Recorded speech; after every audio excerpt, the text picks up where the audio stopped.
लगातार 2 महीने से अपनी बाइक के माध्यम से समुच्च उत्तर प्रदेश में बहुजनों को जागृत करने के लिए, संविधान के प्रति जागरूक करने के लिए, भीम आर्मी की कार्यशैली के बारे में बताने के लिए और समाज में जो लगातार कुरीतियां हैं, लगातार अफवाहें हैं, इन अफवाहों को स्पष्ट करने के लिए, सही जानकारी देने के लिए मैं जगह जगह लघु गोष्ठियाँ कर रहा हूँ। भीम आर्मी भारत एकता मिशन यह एक पंजीकृत सामाजिक संगठन है। इस संगठन की स्थापना 23 अप्रैल सन 2015 दिन गुरुवार पुस्तक दिवस के दिन हुई। संगठन का मूल उद्देश्य सामाजिक और आर्थिक परिवर्तन करना है और जाति विशेष, धर्म विशेष के खिलाफ नहीं, बल्कि मानवतावादी विचारधारा को समुच्च देश में स्थापित करना संगठन का मूल उद्देश्य है।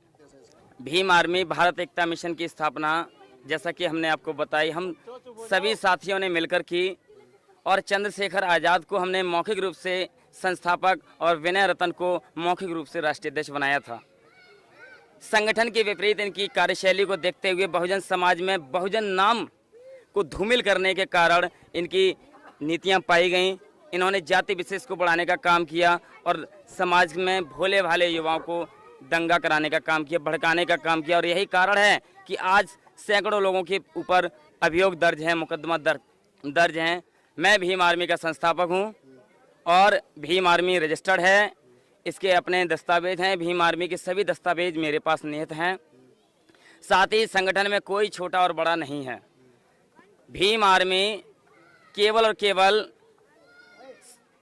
मानवतावादी विचारधारा को समुच्च उत्तर प्रदेश ही नहीं बल्कि समुच्च भारत में स्थापित करना चाहती है। और 7 जून 2019 को सहारनपुर में प्रेस वार्ता कर हमने चंद्रशेखर आज़ाद, विनय रतन, कमल वाली और मंजीत नोटियाल को संगठन से निष्कासित करने का काम किया। और यही नहीं, उच्चतम न्यायालय हाई कोर्ट के द्वारा, इलाहाबाद के द्वारा हमने इनको नोटिस भेजे। लीगल नोटिस भेजने के बाद इन्होंने 15 मार्च का समय मांगा और 15 मार्च को इन्होंने अपनी एक नई पार्टी की स्थापना घोषणा कर दी। इनकी नीतियां संगठन के विपरीत थीं, इसीलिए इनको संगठन से निकाला गया। अच्छा, तो बहुजन समाज के नाम पर 5545 पार्टियां काम कर रही हैं, लेकिन इन 5545 पार्टियों में बहुजन समाज पार्टी एक ऐसी पार्टी जिसके ऊपर अभी तक किसी ने कोई उंगली नहीं उठाई। भारत की सबसे मजबूत पार्टी है और इसीलिए उस पार्टी की मुखिया माननीय बहन जी के त्यागों को देखते हुए, उनके संघर्षों को देखते हुए मैं भीम पुत्र विजय कुमार आज़ाद बहुजन समाज के सभी संगठनों से अपील करता हूं कि बहुजन समाज पार्टी को सपोर्ट करें। क्योंकि जो समय समय पर पार्टियां दल बदलते हों, मुझे तो डाउट है कहीं वो एक बाप की औलाद हैं भी या नहीं।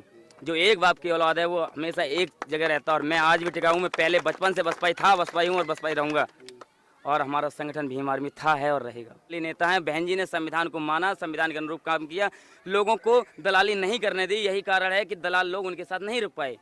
और ऐसे दलालों को मैं प्यार की भाषा से नहीं, जूते की भाषा सुधारने का काम करूंगा। हम भी बता दो, टूटी साइकिल से चलने वाले दद्दू प्रसाद को महल दिया और यही नहीं, मंत्रिमंडल में भी पहुंचाया। क्या मिला बदले में? केवल बदनामी। ऐसे गद्दार नेताओं को सुधारने के लिए भीम आर्मी बनी है। शिक्षा के क्षेत्र में काम किया और यही नहीं, दलितों के ऊपर अत्याचार किसी और ने नहीं, दलितों के नाम पर बहुजन समाज को बांटने वाले फर्जी गद्दार नेताओं की वजह से अत्याचार हो रहा है, शोषण हो रहा है। ये लोग अपने चेहरे को चमकाने के लिए दंगा कराते हैं और बाबा साहब के नाम पर लूट करना चाहते हैं। उदाहरण के लिए मैं बता सकता हूं कई एक लोगों के नाम, ये समय समय पर जेल जाते हैं और कहते हैं कि आवाज़ दो, हम एक हैं, हम संघर्ष करेंगे। बाबा साहब कभी जेल नहीं गए तो हम भी जेल नहीं जाएंगे और ना ही किसी को जेल जाने देंगे। भीम आर्मी ने उत्तर प्रदेश, मध्य प्रदेश में बहन जी को सपोर्ट किया क्योंकि वहाँ पर अधिकांशतर कोई ऐसा दल नहीं, कोई ऐसा नेता नहीं जो बहुजन समाज पार्टी के आगे टिक पाए। लेकिन हमारी माननीय बहन जी पश्चिम बंगाल में चुनाव नहीं लड़ती, इसलिए हमने वहां पर अपनी दीदी ममता दीदी को समर्थन दिया है।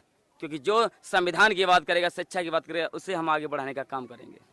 किसानों के कंधे पर धर के बंदूक चला जा रही है, जबकि किसान इतना बेवकूफ़ नहीं है। रात दिन मेहनत करके अन्न उगाने का काम करता है, लोगों को पेट भरने का काम करता है। और आज उसी किसान को कुछ फेंकू लोग, कुछ गद्दार नेता अपने आप को चमकाने के लिए किसानों पर टिप्पणियां कर रहे हैं, बहन जी पर टिप्पणियां कर रहे हैं। चाहता हूं कि आज मनवादी मीडिया को समझो, बहुजन मीडिया को सपोर्ट करो, क्योंकि बहुजन मीडिया सच्चाई को दिखाती है और सच्चाई को दिखाने वाले आप जैसे सच्चे चैनलों को हम लोग और बहुजन समाज के लोग सपोर्ट करेंगे, आगे बढ़ाने का काम करेंगे। क्योंकि सत्य रुक सकता है लेकिन छिप नहीं सकता।